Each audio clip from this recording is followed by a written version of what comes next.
Calr Jung's enigmatic assertion, "The gods have become our diseases," distills a profound truth about the human condition in the modern age. At first glance, the statement seems paradoxical. How can deities, once revered as sources of meaning and order, morph into agents of suffering?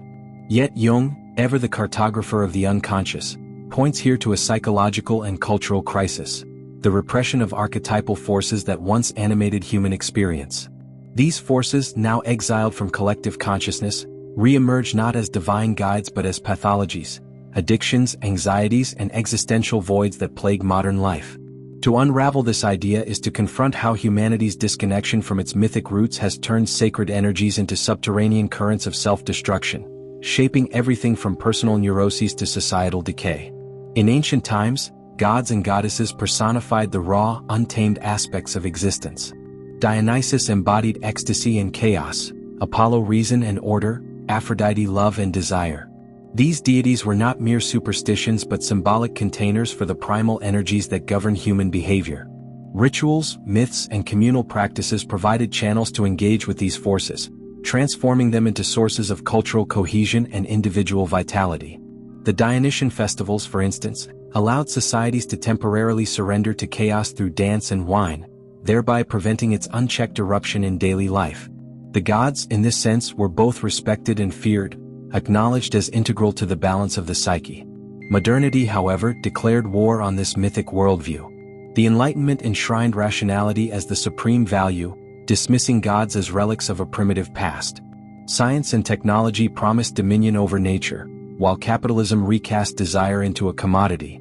Yet Jung warns that the gods did not vanish.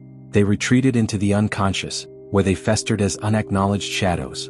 Stripped of their symbolic power, these archetypal energies lost their capacity to inspire awe or transformation. Instead, they resurfaced as compulsions, obsessions, and illnesses. The god of war, Ares, once channeled into structured conflict and heroism, now metastasizes as road rage, online vitriol, or the adrenaline addiction of workaholism. Aphrodite's domain of Eros, divorced from sacred intimacy, mutates into pornography addiction or the commodification of relationships through dating apps. The divine, denied its temple, becomes a poison in the bloodstream. This psychic displacement manifests vividly in the epidemic of mental health crises. Depression, often described as a soul sickness, can be interpreted as the cry of a neglected inner world. The god Saturn, associated with time, limitation, and melancholy, once presided over rites of aging and introspection. Today, his influence is pathologized. The natural sadness of human finitude is medicated into numbness rather than explored as a gateway to wisdom. Similarly, anxiety disorders reflect the terror of Hermes, the trickster god of thresholds and uncertainty. In a culture obsessed with control and predictability, Hermes' destabilizing energy is no longer tolerated as a teacher of adaptability but feared as a threat to the ego's illusion of safety. The result is a populace haunted by free-floating dread, desperately seeking solace in distractions, endless scrolling, substance abuse, or the cult of productivity that only deepen the void. Consumer culture, with its false pantheon of brands and influencers, exacerbates this crisis. The ancient need for ritual and transcendence is co-opted into shopping sprees, viral trends, and the relentless pursuit of wellness. Followers of these secular religions flock to yoga studios and self-help seminars, not realizing their hunger is spiritual.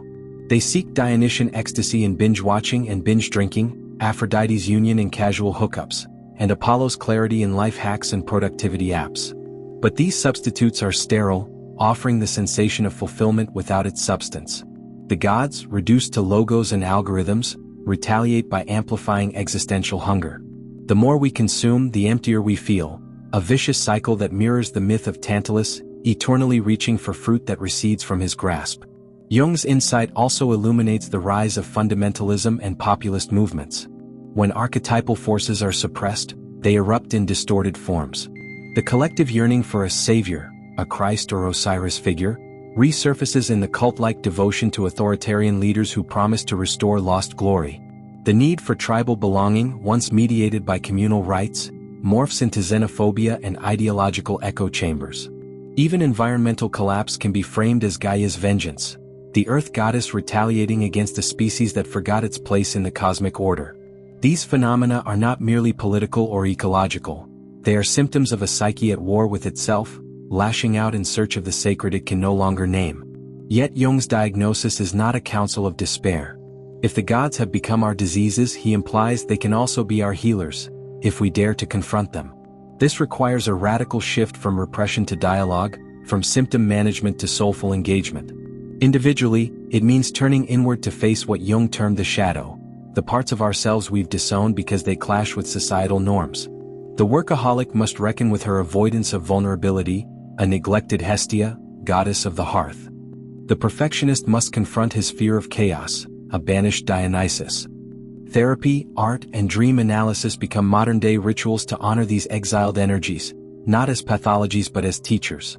Culturally, it demands resurrecting mythic imagination. This does not mean reviving literal belief in deities but reclaiming their symbolic power to frame human experience. Ares' energy could be redirected into advocacy for justice rather than internet feuds. Apollo's light might illuminate ethical innovation in science rather than cold utilitarianism. Schools might teach emotional literacy alongside logic, and cities design spaces for communal grieving and celebration, not just consumption. Even environmental activism gains depth when framed as a pact with Gaia, a sacred duty rather than a guilt-driven chore. The tragedy of modernity is not that we killed the gods but that we failed to see their ghosts in our pathologies. Jung's words urge us to recognize that our restlessness, rage, and emptiness are not random malfunctions but the stirrings of something ancient and vital. The gods, in their displaced form, are knocking at the door, not to punish but to restore what we've lost. To heed them is not to regress into superstition but to reclaim a holistic vision of humanity, one where reason and myth, science and soul coexist. The choice is stark: continue to let these forces ravage us as diseases, or invite them back as allies in the quest for meaning. In the end, the gods do not demand worship, they demand acknowledgement.